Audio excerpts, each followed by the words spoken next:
Welcome back to our channel. UPI కేవలం భారతదేశంలో మాత్రమే ఉండేది, కానీ ఇప్పుడు భారతదేశం నుంచి మిగతా దేశాల్లో కూడా ప్రారంభం కాబోతుంది. సో అదెలా అండ్ ఎక్కడెక్కడ ఉండబోతుంది అండ్ ఆ దేశాలు ఏంటి, దానివల్ల మనకొచ్చే ప్రయోజనం ఏంటి అనేది వీడియోలో మాట్లాడు. సో చాలామంది విదేశాలకు ట్రిప్స్ వెళ్తుంటారు. కొంతమంది హనీమూన్ ట్రిప్స్, కొంతమంది రిలాక్సేషన్ ట్రిప్, ఇంకొంతమంది బిజినెస్ ట్రిప్, ఇంకొకరు టూర్స్, ఇట్లాంటివన్నీ కూడా.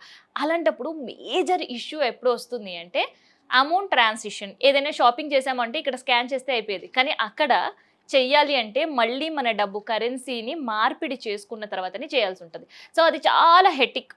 సో ఆ హెటిక్ నుంచి రిలీఫ్ చేయడానికి ప్రభుత్వం ఈ నిర్ణయం తీసుకోబోతుంది. అండ్ యూపీఐ సేవలు భారతదేశానికి సంబంధించి ఒక 10 దేశాల్లో కూడా ప్రారంభం కాబోతున్నాయి. సో ఆ 10 దేశాలు ఎలా నిర్ణయించారు అంటే, సో భారతదేశం నుంచి ఎక్కువ ట్రిప్స్కి వెళ్ళే దేశాలు అండ్ భారతదేశానికి మోస్ట్ ఫ్రెండ్లీ ఉండే దేశాలు, వీటిపైనే కాన్సన్ట్రేట్ చేసిండ్రు అనమాట.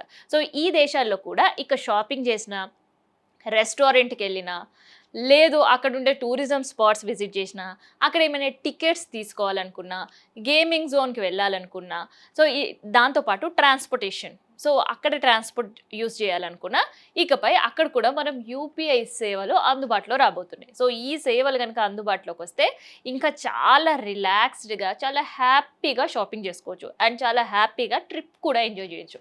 అండ్ మెయిన్గా కరెన్సీకి సంబంధించిన మార్పిడి అనే హెట్టిక్ పూర్తిగా తొలగిపోతుంది. మరి ఆ దేశాలు ఏంటి, ఆ దేశాలు ఉండే ప్రత్యేకత ఏంటో కూడా చెప్తా. సో అందులో మాల్దీవ్స్. సో మాల్దీవ్స్ ఎక్కువ మంది హనీమూన్ ట్రిప్స్కి వెళ్తుంటుంటారు. సో అండ్ రిలాక్స్ అవ్వడానికి, చిల్ అవ్వడానికి కూడా మాల్దీవ్స్ వెళ్తుంటారు. సో మాల్దీవ్స్లో కూడా ఇక నుంచి యూపీఐ సర్వీసెస్ అందుబాటులోకి రాబోతున్నాయి. అండ్ దాంతోపాటు ఫ్రాన్స్.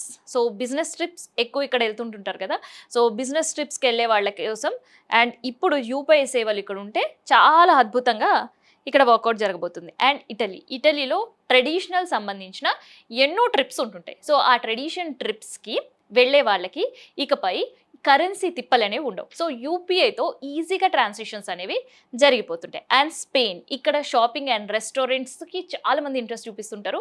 సో అలా ట్రిప్ ప్లాన్ చేసుకునే వాళ్ళకి ఇక కరెన్సీ మార్పిడి అనే ఒక హెడ్డిక్ అయితే ఉండదు. అండ్ దాంతోపాటు గ్రీస్, సో ఇక్కడికి వెళ్ళే వాళ్ళు కూడా షాపింగ్, రిలాక్సేషన్ ట్రిప్స్కి వెళ్తుంటారు. సో ఇలా ట్రిప్స్కి తిరిగే ఈ 10 దేశాలకి ఇకపై కరెన్సీ మార్పిడి అనే ఆలోచన పక్కన పెట్టి యూపీఐ ట్రాన్సాక్షన్తో చాలా ఈజీగా ట్రిప్ ఎంజాయ్ చేయొచ్చు అనమాట.